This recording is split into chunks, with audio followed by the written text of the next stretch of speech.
Fantastic. Great to be back on Capital Connection with you. We're outside Winfield House. This is the U.S. Ambassador's residence here in London. It's the largest private residence other than the Queen's in this city. And I have to say, we're day 3 for the Trump visit.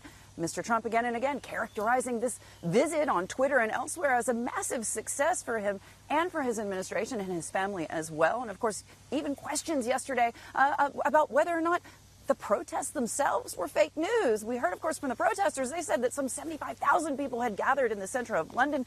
Steve was there, as you know, but big questions about whether that number was actually accurate. So maybe perhaps a bit of fake news on both sides, Matt. Now, I had the chance yesterday to catch up with the U.S. ambassador to NATO, Kay Bailey Hutchison. She's a former U.S. senator from Texas. And I asked her, hey, listen, as we're moving into these D-Day celebrations, we're talking about the big European leaders meeting with President Trump on the sidelines of these D-Day celebrations, the 75th anniversary. What's the mood going to be? And I also had the chance to ask her about Huawei and whether or not that could seriously damage the potential not just for a big economic tie-up, of course, between the UK and the United States post-Brexit, but also in terms of the security implications as well. Listen in.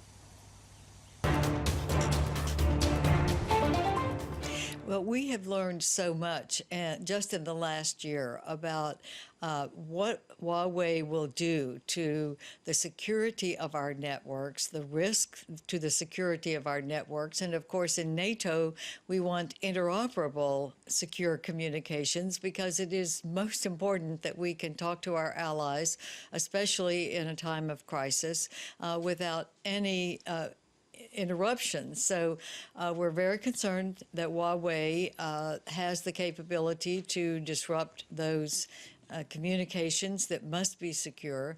And we are, I think, a little bit behind the ball on addressing this issue, but I think our NATO allies are all now trying to look for ways that we can get a better, more secure, more trustworthy communication system for all of our NATO allies.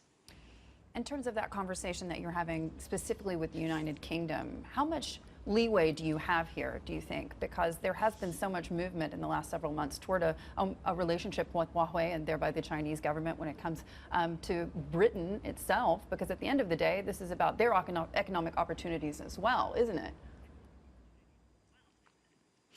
Well, it is. It is wrapped up in economic interests, but I think that we don't know everything we need to know about how we would be able to work with outside systems and what we would have to have that would be documented secure systems. And I think we're not sure about the technology capabilities yet, but we do know that Huawei, it is a company that China can require to give information about customers that in a normal contract situation with other telecommunications companies would not be the case. They would be secure. And we are looking for ways to allow economic success for UK or American companies and capabilities and competition. But the first and foremost security priority is that it not be able to be penetrated outside of the normal contract situation between the two countries or the two companies that are trying to put in a network that is going to be the future of our telecommunications networks for probably the next 5 to 10 years.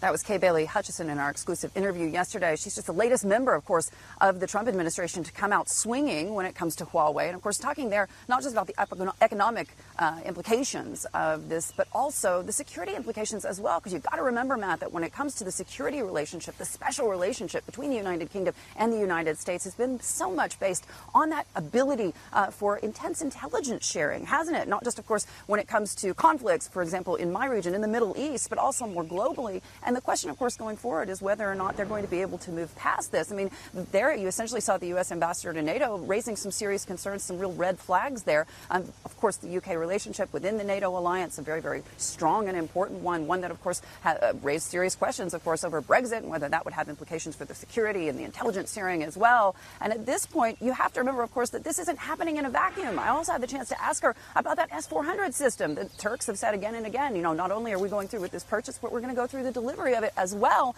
And that raises serious questions about operability within NATO. And of course, basically the U.S. ambassador to NATO saying, hey, listen, if they go ahead with this, they are not getting those F-35s. Matt? Hey, everybody, it's Hadley Gamble from our new CNBC Middle East Bureau in Abu Dhabi. Thanks for stopping by. Now, to watch more, you can try one of the videos that just popped up on your screen. And don't forget to subscribe.